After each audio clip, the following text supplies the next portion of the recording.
Cash फ्लोको बीमा चाहिँ के हुन्छ भने cash flow from investing activities हुन्छ। Cash flow from investing activities यसमा केही झुक्क्याउने सम्भावना हुन्छ र धेरै स्टुडेन्ट झुकिने भनेको नि यसमै हो। र यसमा भनेको सेल अफ इन्भेस्टमेन्ट माथि नै दिएको छ। Sale of investment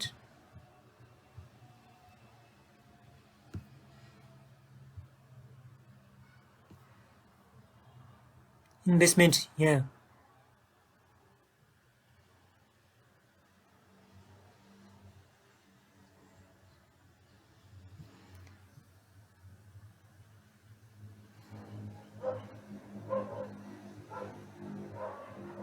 sale of investment यहाँ दिएको छ 80,000 यो जाने भयो 80,000 यो जाने भयो। सेल अफ मार्केटेबल सेक्युरिटिज भन्ने माथि दिएको छ 2071 मा। पर्चेज अफ इन्भेस्टमेन्ट भन्ने दिएको छ 4 लाख दिएको छ माथि ब्यालेन्स सिट अथवा ब्यालेन्स सिटका आइटम्स भएको ठाउँमा इन्भेस्टमेन्ट भनेर चाहिँ हामीले दिएको छ। यहाँ छैन 69 मा छैन 70 मा पर्चेज गराएको छ 4 लाख बढाएको छ नि त इन्भेस्टमेन्ट बढाएको छ अथवा एसेट्स बढाएको छ भने माइनसमा हुन्छ र यहाँ घटाएको छ यसलाई चाहिँ प्लसमा राखिदिने। 4 लाखमा 1,20,000 माइनस गरेर चाहिँ मुनि 2071 मा चाहिँ प्लसमा राखिदिने।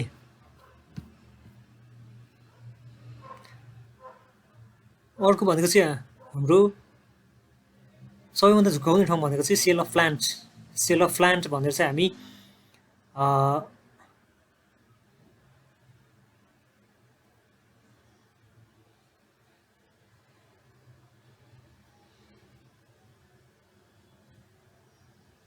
सेल अफ प्लान्ट भनेर चाहिँ हामी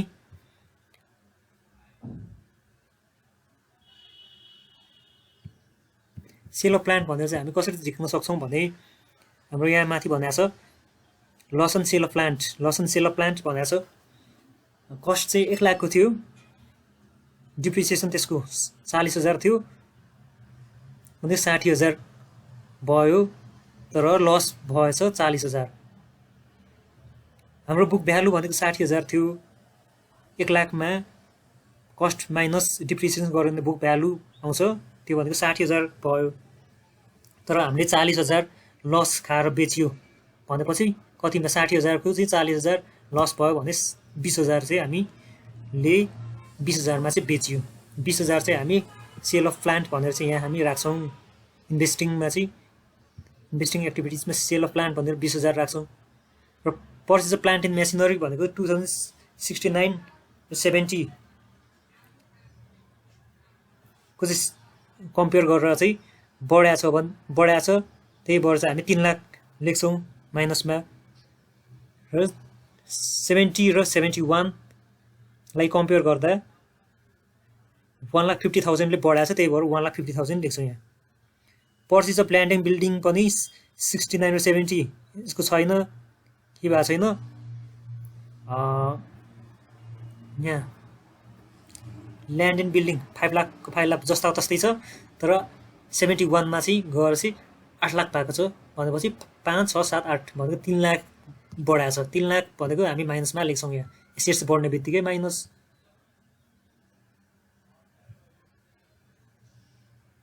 पर्चेज अफ मार्केटेबल सेक्युरिटिज भनेर चाहिँ हामी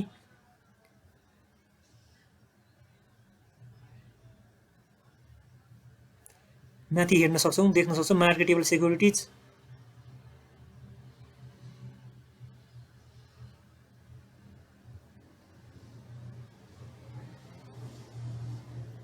यहाँ दिएको छ। मार्केटेबल सेक्युरिटिज भनेको 50,000 देखि 1,90,000 1,40,000 बढाएको छ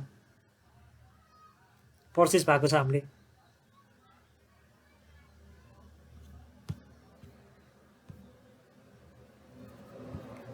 $40,000 ले बढाएको छ मार्केटेबल सेक्युरिटिज बढाएको छ।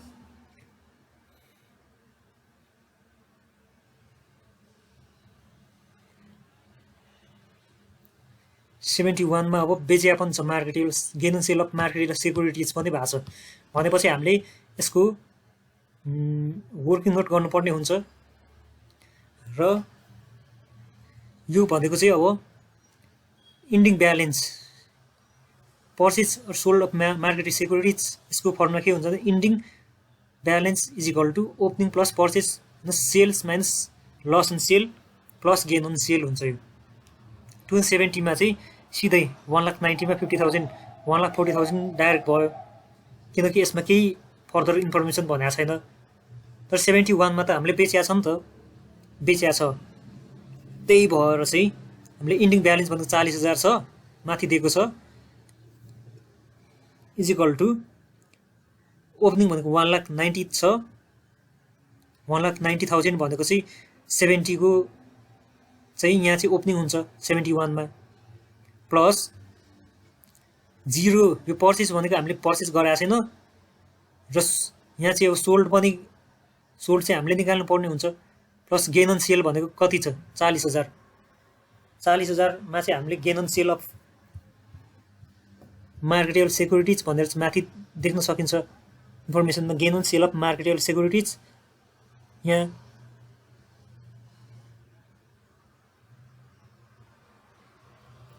त्यही भएर हामीले त्यो तल त्यस्तै लगेर चाहिँ राख्यो।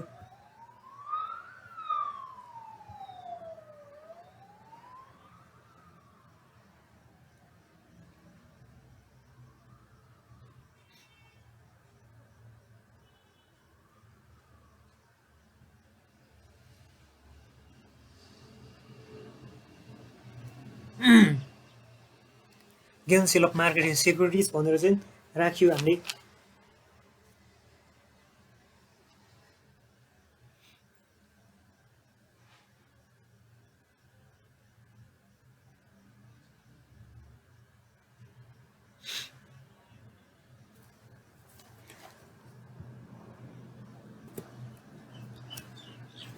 यो यति 2 लाख आउँछ यो यिनीहरूलाई चाहिँ माथि यो भनेको सोल्ड हो, यो सोल्ड निकाले हो, यो सेल्स हो।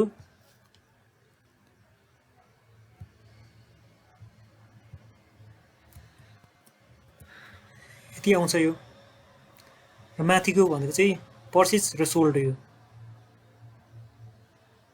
Marketable securities.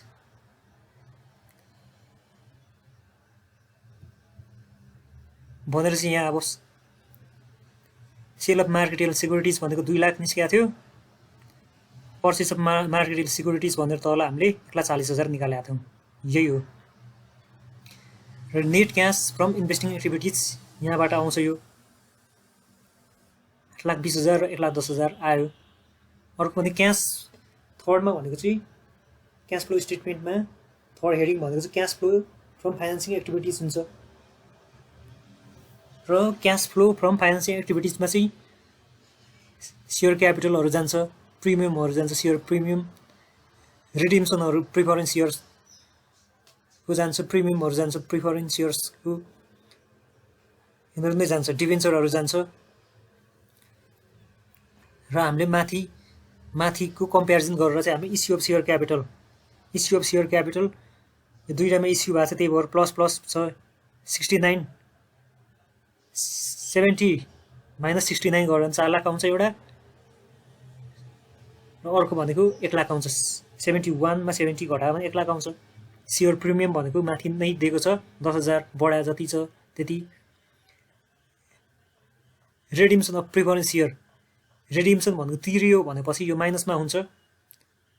Issue of preference share पनि इस्यु भएको छ, त्यही भएर चाहिँ 1 लाख यहाँ 71 मा इस्यु भएको छ। इस्यु हुने बित्तिकै पैसा आउँछ, क्यास इन्फ्लो हुन्छ, अथवा लायबिलिटिज र इक्विटी बढ्ने बित्तिकै क्यास इन्फ्लो हुन्छ, रिडिम्सन गर्ने बित्तिकै क्यास आउटफ्लो हुन्छ। सरी माथि नै दिएको इन्फर्मेसनहरू छ। डिभेन्चर पनि तिरेको छ हामीले 2 लाख भने यो पनि माइनसमा गयो। प्रिमियम रिडिम्सन अफ डिभेन्चर यो पनि माइनसमै भयो। Increase in long term loan increase हुने बित्तिकै हाम्रो पैसा आउँछ, क्यास इन्फ्लो हुन्छ, त्यही भएर प्लसमा 71 मा दिएको छ माथि।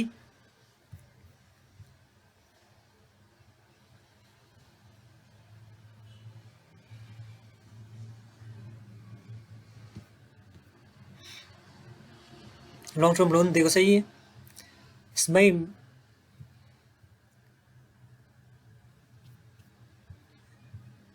र अर्को भनेको इन्क्रिजिङ र यो माइनस प्लस गरेपछि क्याल्कुलेसन गरेपछि 2,40,000 माइनसमा आउँछ 71 को चाहिँ 4 लाख प्लसमा आउँछ र net cash change in equivalent भनेको यो भनेको चाहिँ A plus B plus C B plus C हो यो A plus B plus C cash flow from operating एक्टिभिटिजबाट आएको net cash flow from operating activities अर्को भनेको इन्भेस्टिङबाट आएको net cash flow from investing activities र net cash flow from financing एक्टिभिटिजबाट आएकोलाई प्लसलाई प्लस गरेर चाहिँ माइनसलाई घटाएर चाहिँ आएको यति आउँछ 2070 मा 2,40,000 माइनसमा आउँछ र 4,07,000 भनेको प्लसमा आउँछ 71 मा र यसमा चाहिँ बिगिनिङ क्यास एन्ड इक्विभ्यालेन्ट भनेको बिगिनिङ क्यास हामीलाई माथि कति दिएको छ त क्यास ब्यालेन्स भनेर चाहिँ बिगिनिङ क्यास ब्यालेन्स दिएको छ हामीलाई बिगिनिङ क्यास ब्यालेन्स दिएको छ माथि 5 लाख र 2,39,000 5 लाख र 2,39,000 दिएको छ माथि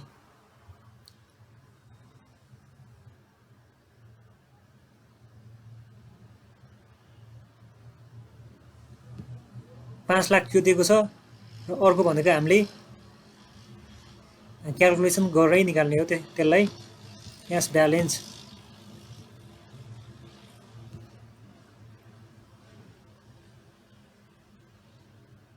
यो यहाँको इन्डिङ भनेको त्यहाँको बिगिनिङ हुन्छ 2070 को इन्डिङ भनेको 2071 को बिगिनिङ हो क्यास ब्यालेन्स त्यही भएर चाहिँ 2,39,000 गर्यो भने यो दुईटा जोड्यो भने यो आउँछ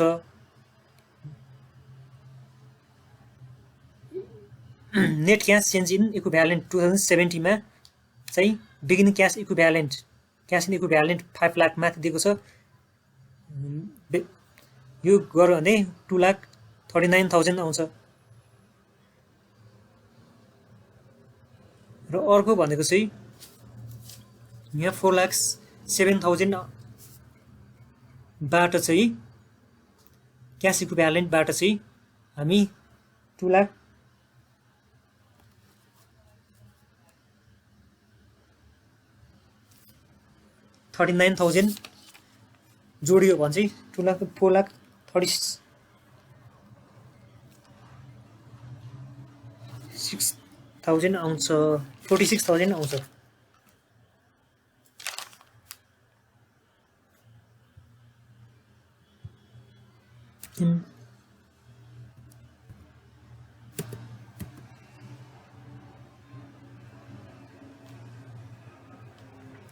$2,61,000 मा चाहिँ मिस्टेक भएछ 61,000 मा चाहिँ 5 लाख जोड्यो भने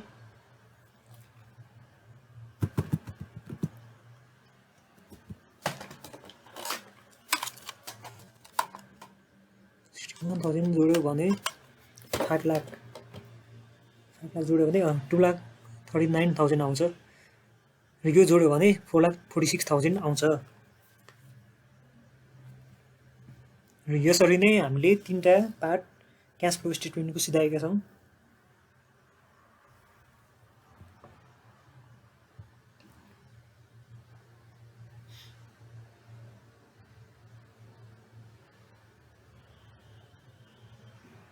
र अरु कुनै क्वेशनहरु छ भने भन्नु होला